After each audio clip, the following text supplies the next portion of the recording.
So it's been a hot minute since I've done one of these, and I am still on my 3DS kick, much to probably the dismay of a lot of you watching this video.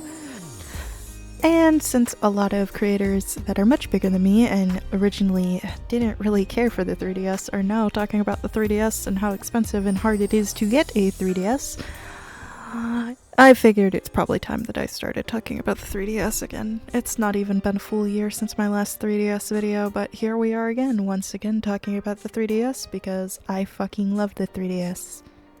Now, as we previously discussed, the original 3DS launched on February 26, 2011 and had numerous different iterations. I loved mainly the XL, the original LL, quite a bit.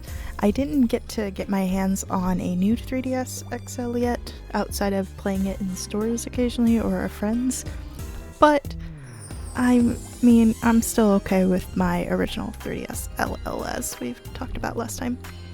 I honestly went back recently and started playing a lot of the Sonic Boom games again, even though people really hated them, and they're not as bad as I remember. I thought they were a lot worse than they are. I also went back and watched quite a few unboxing videos recently, specifically the special edition Hello Kitty video, that you'll see overlaid here, that is by Duong Liviu. I hope I didn't mess that up. I know that's Vietnamese, but I am not Vietnamese, so please pardon my horrible pronunciation. And some other accessories and things like that, and watching people go back and play the Hello Kitty games that were available for the DS and 3DS on a 3DS, which is really awesome to see. I love that kawaii core and pastel goths are now clinging onto the 3DS, even if they are only buying the more aesthetically pleasing pink models and such, which I would like to get one of those, but for now I'm okay with just getting whatever color I can get my hands on, to be honest. I quite like dark blue, and I have a dark blue PSP too, so it works fine for me. But I'm loving that since my last video that has had an uptick. I understand a lot of people are very frustrated with the current landscape, as since it was discontinued and the eShop went offline, yes, we have the H-Shop now, which is now also making 3DS's support more available, which is awesome for those of us who already have one, but it's also making it frustrating for those who now want to get one, as with the closure of the eShop and things like that, it made it for a little while people thought that it wasn't going to be worth it to get a 3DS anymore or a 2DS. Even people who were hunting and watching prices for years to try to get one thought maybe this isn't worth it after all. And then the Edge Shop happened, and now over the last year or so, once people realized how easy it is to set up, people really want a 3DS now, or a 2DS. And so it's been interesting to watch the prices fluctuate. As usual, I will always encourage people just to get a Japanese 3DS, especially if you're only using it for homebrew, because you can change the language. As long as you're not using the actual eShop, you're fine. And you have things like Pretendo and such, which are so much more reliable than the original Nintendo Online. I'm sorry, Nintendo, your online for 3DS really sucked major donkey dong, and it's quite unfortunate. So there's a lot of things that you can do now that you couldn't reliably do with the 3DS originally. And so, although Nintendo's like, oh, our future is the Switch and the Switch 2, which it kind of is, for a lot of people they're going back to the 3DS, and there's many reasons for that. Specifically, 3DS games can't be locked away from you, basically.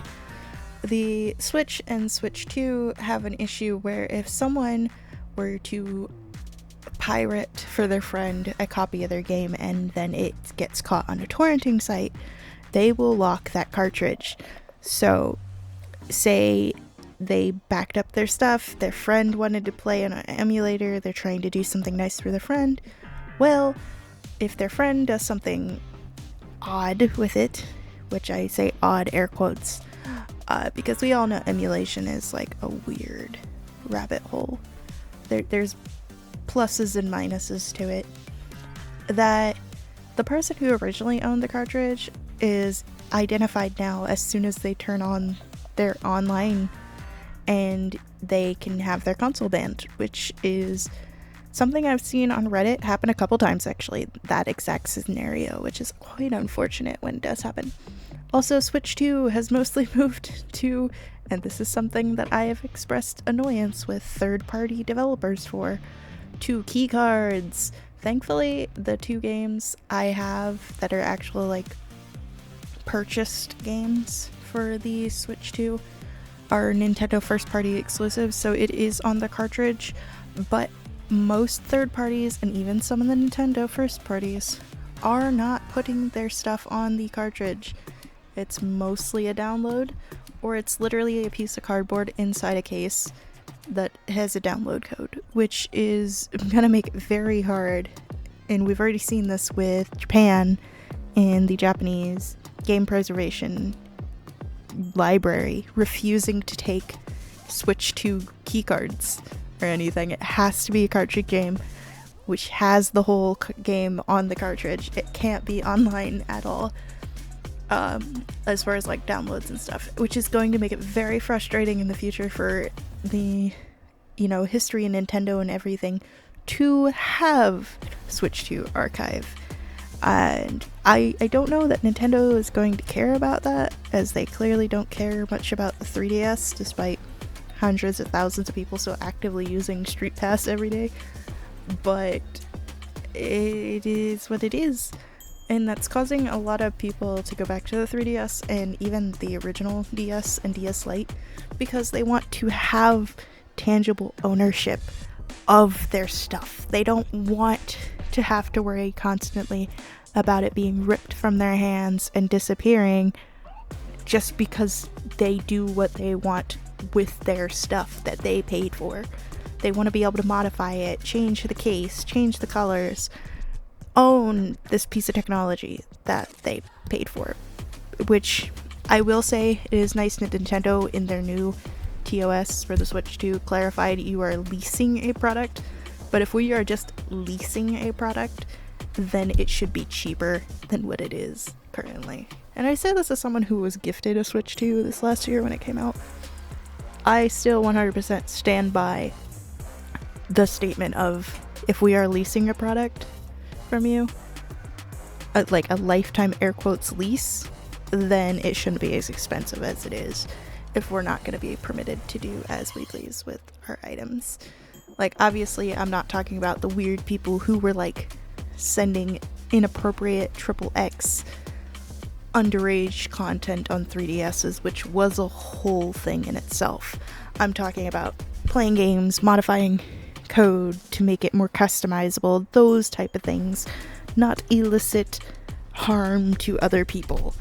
You should be able to customize and do what you want with your console. So it's kinda, the constant like hammering down on people for mods and anything and everything is really pushing people back to Nintendo's back catalog, but not in the way Nintendo wants you to. It's not pushing people to get that online subscription, it's pushing people to go to the used market and look for an old console.